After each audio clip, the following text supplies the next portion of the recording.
أعلن الدكتور محمد الباز رئيس الجهاز الطبي للفريق الأول لكرة القدم بالنادي الإسماعيلي إصابة اللاعب مروان حمدي بمزق في العضلة الخلفية من الدرجة الأولى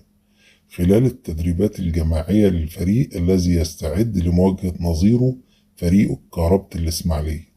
وتقام المباراة مساء الثلاثاء القادم على ملعب استاد الإسماعيلية ضمن مباريات الجولة الرابعة للمرحلة الثانية مرحلة أندية الهبوط للدوري الممتاز. وأشار الجهاز الطبي لفريق النادي الإسماعيلي برئاسة الدكتور محمد الباز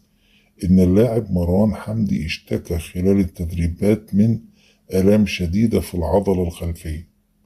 وتم عمل الفحوصات التي أكدت إصابته بمزق من الدرجة الأولى يحتاج إلى فترة من الراحة مع خضوع اللاعب لبرنامج علاجي مكثف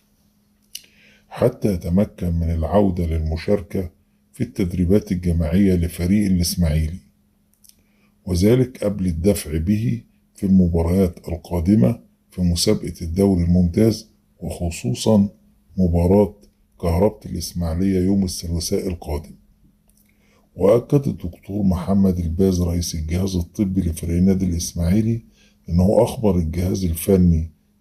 للفريق بقيادة المدرب خالد جلال أن اللاعب لن يتمكن من المشاركة في مباراة كهربة الإسماعيلية التي ستقام مساء الثلاثاء القادم في الجولة الرابعة،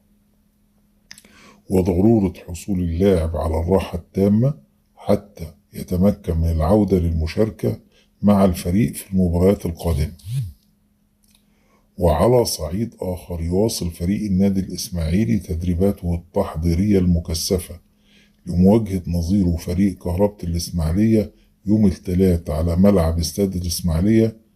ضمن مباريات الجولة الرابعة لمرحلة الهبوط بالدوري الممتاز، والتي يسعى فيها الفريق الإسماعيلاوي لتحقيق الفوز والحصول على ال3 نقاط وتعويض الخسارة بهدف نظيف من فريق المقاولين العرب في الجولة الماضية، خاصة أن الفوز على كهربة الإسماعيلية يساوي الحصول على 6 نقاط لفريق الدراويش.